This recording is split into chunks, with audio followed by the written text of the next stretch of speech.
No pressure, bro. But what we got is St. Paul in Greece. And what you got to remember is there wasn't TV. There wasn't radio. There wasn't computers. There wasn't telephones. There wasn't...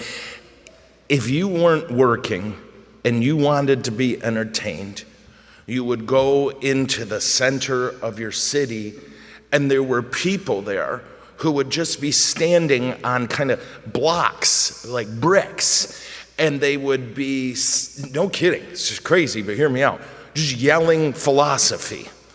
And then people would go up, if they found it interesting, and start arguing.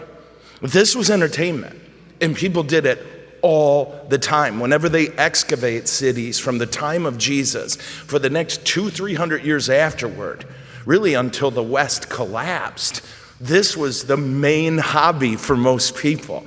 You have some smart teacher or a philosopher come into town, and they make a proclamation, and then they just get after it. And if you were good at this, a huge crowd would gather. And you would be trying to convince all of them of some idea, okay?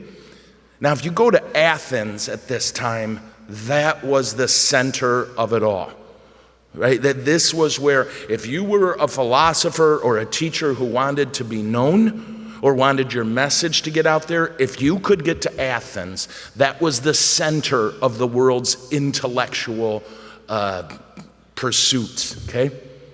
And then if you got to Athens, there was one place, it was this huge rock.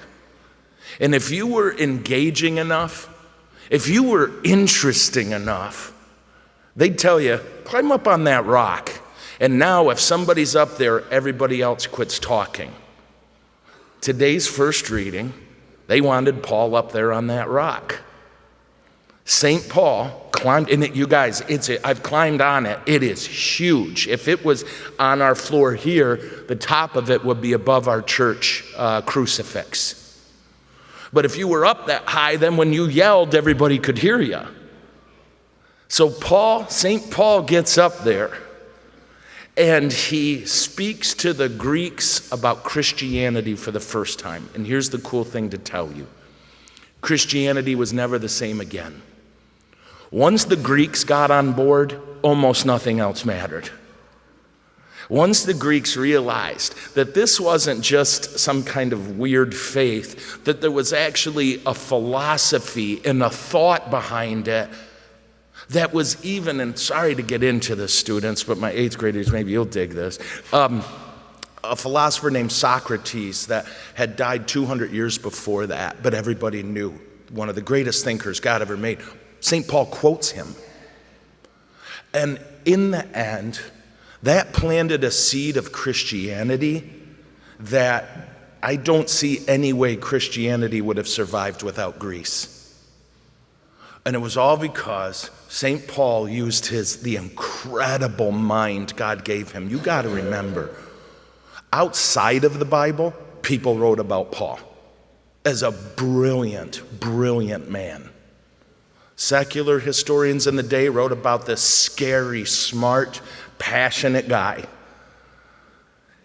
He used the gift God made him, and he changed everything forever.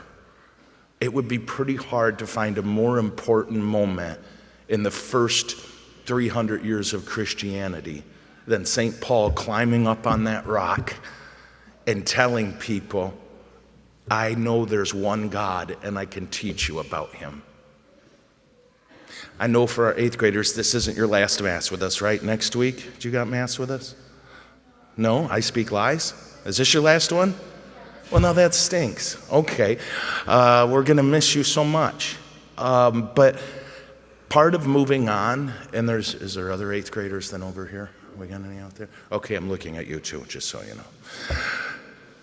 Jesus gave you a wonderful gift in this school, and of course, it's our gift too. We're so glad you're here. What will we do without? Well, we're going to find out. But here's the thing. You have an advantage over a lot of people your age. Your parents sacrificed and made something possible that I would have killed to have when I was a kid, yeah? But now you use that, okay?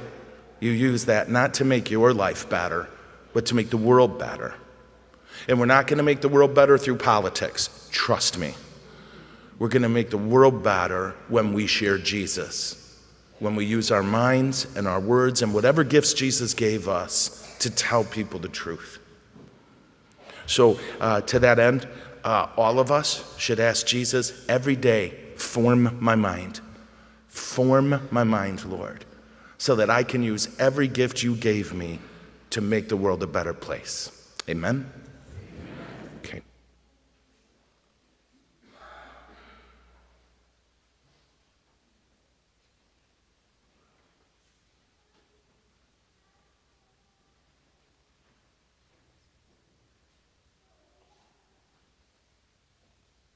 Let's rise now and offer our prayers to the Lord.